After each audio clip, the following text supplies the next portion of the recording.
দিয়ে যাচ্ছে। আমরা বিএনপির হাইকমান্ডকে সুস্পষ্ট ভাষায় জানিয়ে দিব, জুলাই অভ্যুত্থান কোনো একটি সংগঠন করে নাই, জুলাই অভ্যুত্থান কোনো ব্যক্তি সংগঠন করে নাই, জুলাই অভ্যুত্থান করেছে এই দেশের মানুষ, এই দেশের আলিম সমাজ। সুতরাং জুলাই, আপনারা সকলে অবগত আছেন যে জুলাই সংগ্রাম এই বাংলাদেশের মাটিতে হয়েছিল, তা একদিনে হয় নাই, বরং প্রত্যেক ধাপে ধাপে সময়ে সময়ে জুলাই অভ্যুত্থান সুসংগঠিত হয়েছে, শক্তিশালী হয়েছে। পরবর্তীতে এই জুলাই মাসে এটি বিস্ফোরণ ঘটেছে। আমরা দেখতে পাই সেনা অভ্যুত্থানের মাধ্যমে শেখ হাসিনা পিলখানায় যে অবদান ঘটিয়েছিলেন, পরবর্তীতে 2013 সালে শাপলা চত্বরে আলেমদেরকে নির্যাতনের মাধ্যমে, তারপর 2022 সালে মোদী বিরোধী আন্দোলনের এই দেশের মানুষকে হত্যা করার মধ্য দিয়ে শেখ হাসিনা সরকার ক্রমান্বয়ে সে দুর্বল হয়ে পড়েছিল।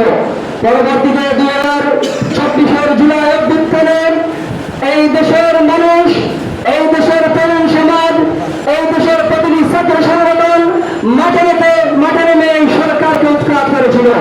কিন্তু আজ দুঃখ পরিতাপের বিষয়, আমরা জুলাই পরবর্তী দেখতে পাই একটি কুচক্রী দল শুধুমাত্র নিজেদের নামে জুলাইকে নিয়ে যেতে চায়। আমরা আজকের প্রোগ্রাম থেকে সুস্পষ্ট ভাষায় জানিয়ে দিব, জুলাই অভ্যুত্থান একক কোনো সংগঠন গড়ায় নাই, বরং প্রতিটি ছাত্র সংগঠন, প্রতিটি স্কুল কলেজ ভার্সিটির মানুষ, প্রতিটি কৃষক, প্রতিটি মাঝি সকলে মিলে অভ্যুত্থানের মাধ্যমে এই দেশটাকে বিতাড়িত করেছে ফ্যাসিস্টকে। সুতরাং জুলাইকে কেউ এককভাবে নিজেদের নামে নেওয়ার চেষ্টা করবেন না।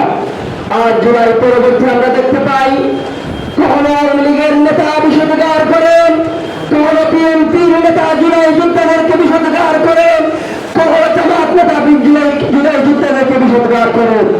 আমরা শেষ দেখতে পেলাম বিএনপির নেতা ফজলুর রহমান জুলাই যোদ্ধাদেরকে বিষোদ্গার করে নানা বক্তব্য দিয়ে যাচ্ছে। আমরা বিএনপির হাইকমান্ডকে সুস্পষ্ট ভাষায় জানিয়ে দিব, জুলাই অভ্যুত্থান কোনো একটি সংগঠন করে নাই, জুলাই অভ্যুত্থান কোনো ব্যক্তি সংগঠন করে নাই, জুলাই অভ্যুত্থান করেছে এই দেশের মানুষ, এই দেশের আলিম সমাজ। সুতরাং জুলাই অভ্যুত্থান করেছে এই দেশের মানুষ, এই দেশের আলিম সমাজ। সুতরাং জুলাই অভ্যুত্থান নিয়ে যদি আপনার কোন নেতা অবান্তর কথা বলে, সময় থাকতে তার মুখ বন্ধ করুন, অন্যথায় আরেকটি কোন অভ্যুত্থান করতে আমরা প্রস্তুত আছি ইনশাআল্লাহ।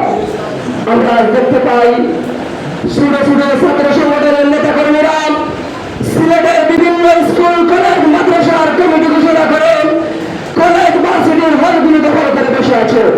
আজকের প্রোগ্রাম থেকে সুস্পষ্ট ভাষায় জানিয়ে দেব, জুলাই অভ্যুত্থান কারো হল দখলের জন্য হয় নাই, জুলাই অভ্যুত্থান কারো একক ক্রেডিট বাণিজ্যের জন্য হয় নাই। যদি হল দখল করতে হয় আবার প্রস্তুত থাকো, তোমাদেরকে সেই হল থেকে বের করে দেব, যেই হল থেকে আমরা ছাত্রলীগকে বের করে দিছি, তোমাদেরকে এই হল থেকে এমন ভাবে বের করবো তোমরা কখনো সিলেটের অনুগণিত হাঁটতে পারবে না ইনশাআল্লাহ।